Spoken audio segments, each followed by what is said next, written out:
Hello everyone. देखिए friends, इस video में पढ़ेंगे क्लास 12 की इंग्लिश। और क्लास 12 की इंग्लिश का ये मोस्ट इंपोर्टेंट क्या है, लेटर है। और देखिए लेटर इस तरीके से मिलेगा आपको एग्जाम में। और देखिए हम जो है 5 लेटर पढ़ चुके हैं, ये 5वां लेटर है। अगर आपने इससे पहले वाले लेटर नहीं देखे तो प्ले लिस्ट में जाकर आप देख सकते हैं। देखिए क्वेश्चन इस तरीके से राइज होगा। ये वाला क्वेश्चन क्या, वो देखिए क्वेश्चन है कि राइट अ लेटर, एक लेटर लिखिए टू दी एडिटर। देखिए वोवेल से पहले इसको दी पढ़ा जाता है, याद रखना। किसको लिखना है, एडिटर को लिखना है। अब प्रॉब्लम किसकी आई है, प्रॉब्लम समस्या आ गई है और गार्बेज कूड़ा कचरे की। देखिए अगर आपके एरिया में, अगर आप गांव में रहते हैं या शहर में रहते हैं, जिस एरिया में गार्बेज की समस्या आती है, गार्बेज का मतलब होता है कूड़ा कचरा, तो कूड़ा कचरा जो इधर उधर फेंक देते हैं तो उसको बोलते हैं मिसमैनेजमेंट। मतलब उसकी कोई व्यवस्था नहीं है कि कहाँ पे डालना चाहिए कूड़ा और कचरा। तो यहाँ पे इसका मतलब ध्यान में रखें, क्या होता है कूड़ा कचरा। और उसकी जो अव्यवस्था है, इसकी व्यवस्था नहीं है, मिसमैनेजमेंट है, डालने की जगह नहीं है। तो इस प्रॉब्लम को सुलझाने के लिए आपको क्या लिखना है, एडिटर को क्या लिखना है, एक लेटर लिखना है। अब देखिए फेस्ड इन लोकेलिटी, लोकेलिटी का मतलब होता है निवास क्षेत्र। क्या होता है, निवास क्षेत्र। अब ये निवास क्षेत्र क्या होता है, देखिए अगर आप किसी गांव में रहते हैं तो वो आपको क्या हो जाएगा, निवास क्षेत्र हो जाएगा। या शहर के अंदर रहते हैं तो भी क्या बात यही अप्लाई होती है। तो जिस एरिया में आप रहते हैं वो आपकी लोकेलिटी है। और फेस्ड का मतलब क्या होता है, सामना करना। तो ये वर्ड आपको पता होने चाहिए इसके ट्रांसलेशन के लिए।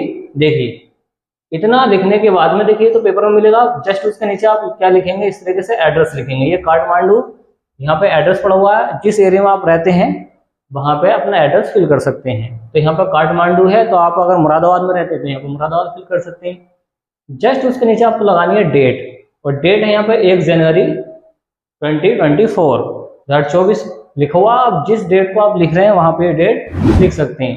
फिर जस्ट उसके नीचे लिखेंगे टू। अब टू का मतलब क्या होता है, सेवा में। अब किसके लिए लिखा गया है, दी editor in chief times of India, the chief times of India के लिए लिखा गया है। और ये एडिटर के लिए लिखा गया है। ये कहाँ पड़ता है, न्यू दिल्ली के अंदर। तो दी एडिटर है, ये कहाँ का है, न्यू दिल्ली का है।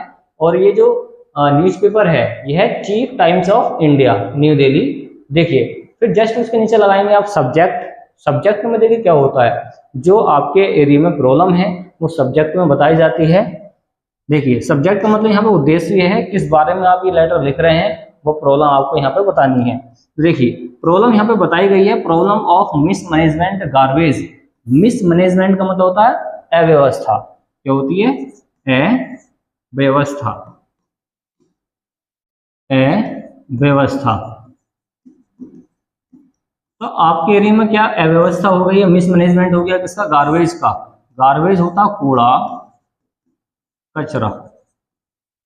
तो आपके एरिया में क्या हुआ है, अव्यवस्था हो गई है गार्बेज की। तो यही प्रॉब्लम को सुलझाने के लिए आपको क्या लिखना है, एक लेटर लिखना है। तो किस तरीके से लिखेंगे आगे समझिए। देखिए फिर लिखेंगे आप सर, और सर के बाद में आपको लगाना कोमा।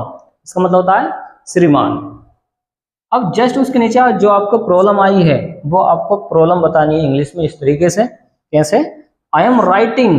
देखिए सेंटेंस पहचाने, आई के साथ हमेशा एम आता है। और ये कौन सी फॉर्म है, वर्ब की फोर्थ फॉर्म है। आईएनजी वाली फॉर्म जो होती है वर्ब की फोर्थ फॉर्म होती है। कंटिन्यूस सेंटेंस होता है ये। आई एम राइटिंग, मैं लिख रहा हूँ। दिस लेटर, ये जो लेटर है, ये जो लेटर है मैं लिख रहा हूँ। टू ड्रा, ड्रा का मतलब होता है खींचना। क्या होता है, खींचना। योर अटेंशन, अटेंशन का मतलब होता है ध्यान। मैं जो ये लिख रहा हूं लेटर, मैं आपका ध्यान आकर्षित करने के लिए लिख रहा हूं। नोटिस डेड इन जनकपुरी। ये जो प्रॉब्लम आई है कहां पर, ये जनकपुरी में। और जनकपुरी कहां पर पड़ेगा, काठमांडू के अंदर। ये एड्रेस पड़ा हुआ है, आगे समझे। जनकपुरी गार्बेज हीप्स, यहाँ पर क्या हो गया है, गार्बेज कूड़े कचरे का ढेर लग गया है। हीप्स का मतलब होता है ढेर। क्या होता है, ढेर। याद रखें इसका मतलब क्या होता है, ढेर।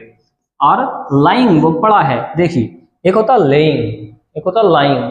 लाइंग झूठ बोलना होता है, ये लेइंग है। तो लेइंग का मतलब होता है पड़े रहना। तो ये जो कचरा है ये पड़ा है, अनक्लीन, और इसको साफ भी नहीं किया है। देखिए एक होता है क्लीन, ये है अनक्लीन, इसको साफ नहीं किया गया है। सिंस, अब बताएंगे कब से, लास्ट 1 वीक, पिछले 1 हफ्ते से।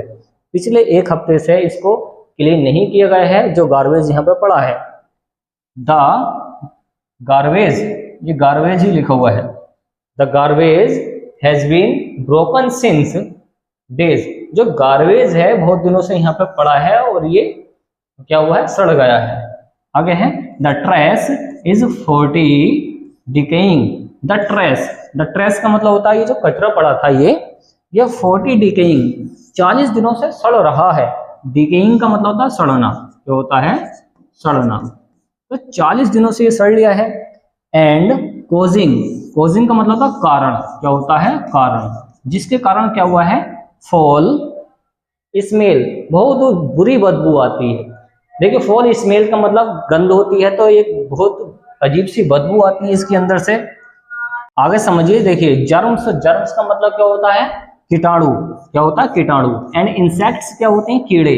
जो कीटाणु और कीड़े हैं आर ब्रीडिंग, क्या कर रहे हैं, वो ब्रीडिंग कर रहे हैं। ब्रीडिंग का मतलब होता है बच्चे पैदा करना या फिर अपनी संख्या बढ़ाना। तो ये जो कीटाणु और कीड़े हैं ये संख्या बढ़ा रहे हैं अपनी। All over on the garbage, कहाँ पे, जहाँ पे ये गार्बेज पड़ा हुआ है, जहाँ पे कचरा पड़ा हुआ है। अब देखिए अगर ये फैलेंगे तो बीमारियां फैलेंगी, ओके, इस वजह से बताया गया है। विच इज कोजिंग, जो कारण बनती है इलनेस, बीमारियों का। देखिए आगे बता भी दिया है, जिसकी वजह से क्या होता है, बीमारियां फैल जाती हैं, इलनेस बीमारियां होती हैं। एमंग रेसिडेंस, रेसिडेंस का मतलब होता है निवासी, जो निवासी हैं वहाँ के, जो रहने वाले हैं, उनके बीच में बहुत सारी बीमारियां फैल जाती हैं। इसकी वजह से ये जो इंसेक्ट्स हैं और जर्म्स हैं, इनकी वजह से क्या होती है, बीमारियां फैल जाती हैं बहुत सारी। तो ये मीनिंग आपको याद होने चाहिए, और इसके मीनिंग देख लें एक बार और। देखिए अगर आपके मीनिंग याद है इसके सारे के सारे, आराम से आप इसका ट्रांसलेशन कर सकते हैं। चलिए इसके मीनिंग एक बार और देख लें, आपको ध्यान से सुनना है, समझना है। देखिए एडिटर वर्ड आया है, एडिटर का मतलब याद रखना क्या होता है, प्रकाशक, क्या होता है, प्रकाशक। प्रॉब्लम आप जानते हैं, समस्या होती है। गार्बेज का मतलब क्या बताया आपको, कूड़ा या कचरा। और मिसमैनेजमेंट का मतलब होता है अव्यवस्था। और फेस्ड का मतलब होता है सामना करना। देखिए एक तो ये फेस होता है, ये होता है चेहरा, क्या होता है, चेहरा। एक होता है फेस ये वाला, ये नाउन के रूप में है, क्या होता है, ये नाउन के रूप में है। एक है वर्ब के रूप में, इसका मतलब होता है सामना करना, क्या होता है, सामना करना। और यहाँ पे यूज हुआ है सामना करने के लिए क्योंकि वर्ब है। ये है लोकेलिटी, लोकेलिटी का मतलब आपको बताया निवास क्षेत्र होता है, जिस एरिया में आप रहते हैं वो निवास क्षेत्र होता है। ये एड्रेस वगैरह आपको लगाने के बाद में यहाँ पर आ जाते हैं हम। ये वर्ड आपको बता ही दिए हैं, और इसमें आपको याद करना राइटिंग, लिखना। ड्रा का मतलब आकर्षित करना। अटेंशन का मतलब याद रखना क्या होता है, ध्यान होता है, क्या होता है, ध्यान होता है। नोटिस आपको पता ही है। और जनकपुरी एरिया का नाम है। और गार्बेज आपको पता ही है, कचरा होता है। हीप्स का मतलब होता है ढेर, याद रखें इसका मतलब होता है ढेर। और लेइंग का मतलब होता है पड़े होना। अनक्लीन्ड का मतलब होता है बिना साफ हुए, साफ नहीं किया है। ये गार्बेज है, इसकी स्पेलिंग ठीक कर लेना। स्मेल का मतलब याद रखना क्या होती है, गंध, जो बदबू आती है वो स्मेल होती है। जर्म्स अच्छा वर्ड है, इसका मतलब होता है क्या, कीटाणु, क्या होता है, कीटाणु। और इंसेक्ट्स का मतलब होते हैं कीड़े, क्या होते हैं, कीड़े। दोनों अच्छे वर्ड हैं। ब्रीडिंग का मतलब याद रखना क्या होता है, बच्चे पैदा करना। और ये वाला अच्छा वर्ड आया है कोजिंग, के कारण। इलनेस का मतलब क्या होती है, बीमारी, इसका मतलब होता है केविट। और रेसिडेंस का मतलब होता है निवासी, क्या होता है, निवासी। ये कुछ वर्ड हैं आपको पता होने चाहिए, और ले सकते हैं आप इसका स्क्रीनशॉट और कर देते हैं हम इसको क्लीन। देखिए अगर आपकी मीनिंग सारे के सारे याद हैं तो आप इसको आराम से लिख सकते हैं सेंटेंस बना के। चलिए स्क्रीनशॉट लीजिए। तो उम्मीद है फ्रेंड्स आपको ये वीडियो पसंद आएगी, तो वीडियो को लाइक एंड शेयर कीजिए, चैनल को सब्सक्राइब कीजिए। Thanks for watching guys. मिलते हैं कैसी नेक्स्ट वीडियो में जो काफी इंपॉर्टेंट होगी एग्जाम के लिए। Okay friends.